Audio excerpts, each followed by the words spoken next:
Então, o compêndio da Lexio Divina é uma forma simples, prática, acessível de ter na tua mão o resumo de toda a oração de um ano litúrgico. Com esse livro, você não vai perder a tua oração, você vai registrar dia após dia o conteúdo da tua oração. E a oração vai se transformar vida, vai se transformar em decisões, em práticas concretas. Essa palavra é tão poderosa que um só versículo pode mudar toda a sua vida. E o que é a Lexio Divina? A Lexio Divina, como o nome diz, é uma leitura orante da Palavra de Deus. 5 passos, muito simples, e a leitura é algo objetivo. O que é que esses textos falam hoje, concretamente? Lê com calma, lê tranquilamente, lê várias vezes essas 3 leituras. Depois da leitura você tem a meditação. Então a meditação é um movimento de entrar dentro de nós, onde Deus habita no mais profundo de nós, e escutar o que é que Deus quer me falar a mim, naquilo que eu vivo hoje, com essa palavra. A graça da oração. Se Deus me fala, eu respondo. Uma pessoa que ama, responde à pessoa amada. E o 4º passo, a contemplação, que transpassa o teu coração e torna o teu dia todo diferente. E essa palavra deve ficar ruminando no nosso coração ao longo de todo o dia. E o último passo, a resolução. Qual a decisão que eu tomo face a essa palavra? Na escuta do verbo.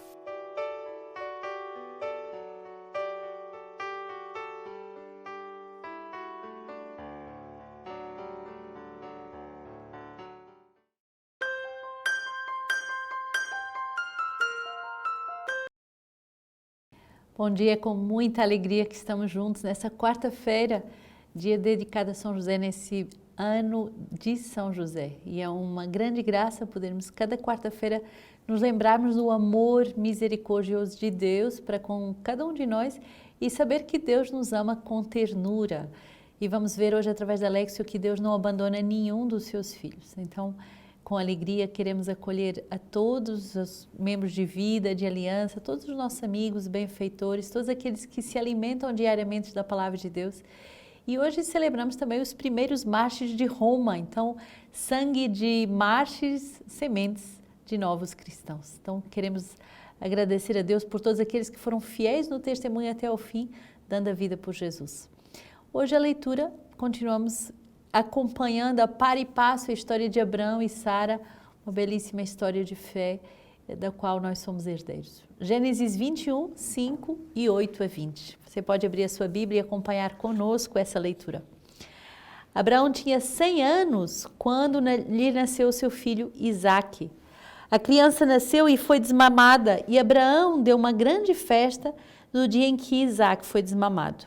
Ora, Sara percebeu que o filho nascido a Abraão da egípcia Agar brincava com seu filho Isaque. E disse a Abraão: expulsa esta serva e seu filho, para que o filho desta serva não seja herdeiro com meu filho Isaque. Esta palavra acerca do seu filho desagradou muito a Abraão, mas Deus lhe disse: não te lastimes por causa da criança e da tua serva. Tudo o que Sara te pedir, concede-o, porque é por Isaque que uma descendência perpetuará o teu nome. Mas do filho da serva eu farei também uma grande nação, pois ele é da tua raça. Abraão levantou-se cedo, tomou o pão e um odre de água que deu a Agar, colocou-lhe a criança sobre os ombros e depois mandou-a embora. Ela saiu andando, errante, no deserto de Bersabeia. Quando acabou a água do odre, ela colocou a criança debaixo de um arbusto e foi sentar-se de frente, à distância de um tiro de arco. Dizia consigo mesmo: não quero ver morrer a criança. Sentou-se de frente e se pôs a gritar e a chorar. Deus ouviu os gritos da criança e o anjo de Deus do céu chamou Agar, dizendo: que tens, Agar? Não temas, pois Deus ouviu os gritos da criança do lugar onde ela está. Ergue-te, levanta a criança, segura-a firmemente, porque eu farei dela uma grande nação. Deus abriu os olhos de Agar e ela enxergou um poço. Foi encher o odre e deu-lhe de beber ao menino. Deus estava com ele, ele cresceu e residiu no deserto e tornou-se um flecheiro. Que impressionante esta história. Abraão, quando recebeu essa promessa de fecundidade numa idade já muito avançada, achou que deveria resolver ao seu modo, fazendo um filho à sua serva Agar, de onde surgiu Ismael. Mas, na verdade, o filho da promessa é Isaac. E Isaac quer dizer sorriso de Deus.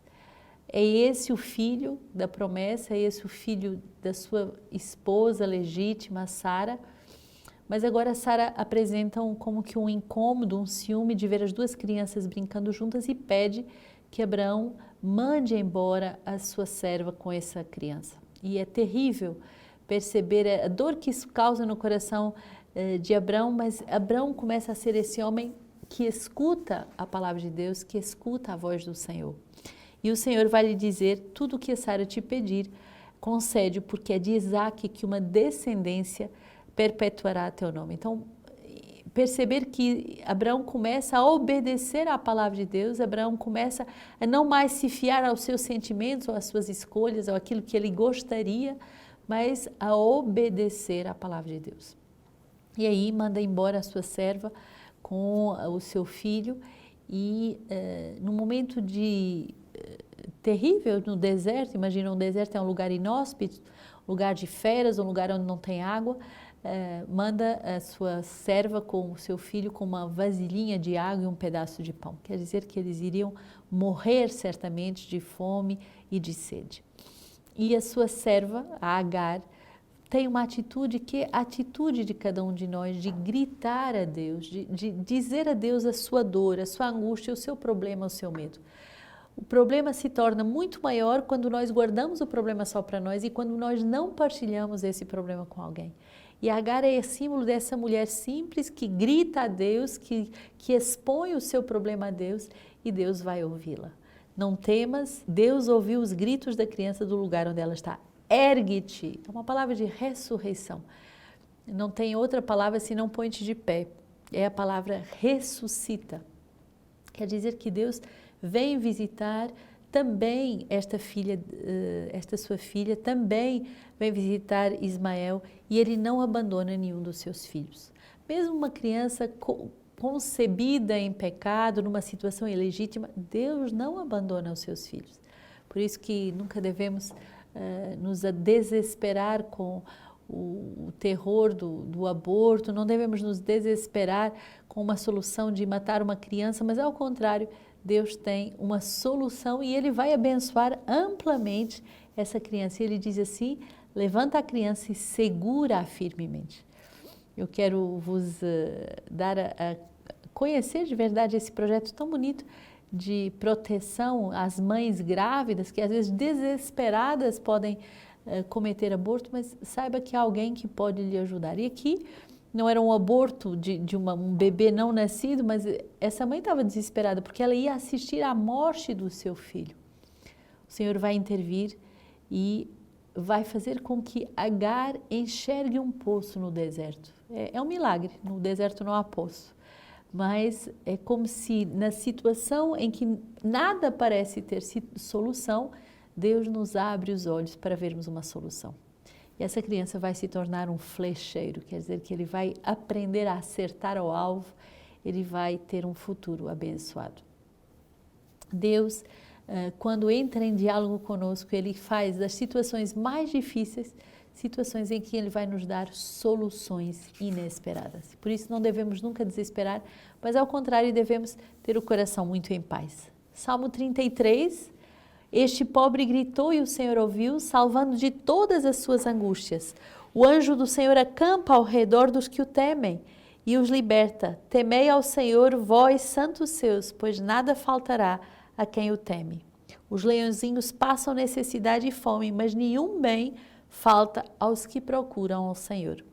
Filhos, vinde escutar-me, vou ensinar-vos o temor do Senhor. Qual o homem que deseja a vida e quer longevidade para ver o bem? Então esse salmo é muito claro, né? Um pobre grita e o Senhor o ouve. Não devemos ter medo, e hoje, nessa quarta-feira, de confiar ao Senhor todas as nossas necessidades. Quantas vezes eu vou para a missa carregada de intenções? E às vezes são coisas muito concretas, é uma pessoa, é uma necessidade material, é alguém que precisa de ajuda, é um divórcio, é um jovem que está precisando de conversão. São coisas tão concretas, são nomes, são pessoas concretas. Um pobre grita e o Senhor o ouve. Tem um testemunho bonito de um afilhado meu. Acho que foi a primeira criança que Nosso Senhor me confiou nessa minha missão aqui no Brasil. Pequenininho, ele tinha 6 anos quando eu o conheci, uma situação muito dolorosa, difícil, um jovem que precisou de passar por muitas etapas de conversão, e recentemente ele me dizia uma palavra bonita: madrinha, tu és a minha irmã Dulce e eu sou o teu João. Vocês sabem que a irmã Dulce tinha um filho do coração, um filho espiritual do seu coração, João, que lhe deu muito trabalho na oração, e quando ela morre, esse João ainda não estava convertido. E eu disse para esse meu afilhado, meu querido afilhado: Nosso Senhor me cuidou e cuidou mais de mim do que de irmã Dulce, porque irmã Dulce foi para o céu sem ver a conversão do seu afilhado João, mas eu pude ver o quanto você se converteu e agora faz um caminho muito bonito.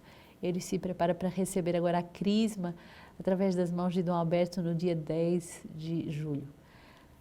Não temer gritar a Deus, e gritar às vezes durante muitos anos pedindo insistentemente a conversão. O Senhor faz milagres, o Senhor nos escuta, o Senhor expulsa aquilo que nos afasta do seu coração. Mateus 8, 28 a 34. Ao chegar ao outro lado, os pais dos gadarenos vieram ao seu encontro 2 endemoniados saindo dos túmulos. Eram tão ferozes que ninguém poderia passar por aquele caminho. E eis que eles se puseram a gritar: que queres de nós, filho de Deus? Vieste aqui para nos atormentar antes do tempo? Ora, a certa distância deles havia uma manada de porcos que estavam pastando. Os demônios lhe imploravam, dizendo: se nos expulsas, manda-nos para a manada de porcos. Jesus lhe disse: ide. Eles, saindo, foram para os porcos, e logo toda a manada se precipitou no mar, do alto de um precipício, e pereceu nas águas. Os que os apacentavam fugiram e dirigiram-se à cidade, contaram tudo o que acontecera, inclusive o caso dos endemoniados. Diante disso, a cidade inteira saiu ao encontro de Jesus. Ao vê-lo, rogaram-lhe que se retirasse do seu território. Foche essa passagem de 2 pessoas possessas pelo espírito maligno, de 2 pessoas que são tão violentas e que se sentem atormentadas pela presença do Senhor. Não é o Senhor que nos atormenta, são os demônios que nos atormentam, é o mal que nos atormenta. E eles pedem que, se forem expulsos esses demônios, que sejam lançados para os porcos. Para o povo judeu, o porco já que ele mora no chiqueiro, que ele mora na lama, naquilo que não presta, o porco é sinal desse animal impuro. Jesus vai expulsar os demônios, e Jesus vem expulsar os demônios da nossa vida. Quer dizer que Ele vem expulsar o mal para que sejamos livres da gloriosa liberdade dos filhos de Deus. O Papa nos diz: precisamos de ter a coragem de fazer um verdadeiro caminho de libertação em todas as etapas da nossa vida.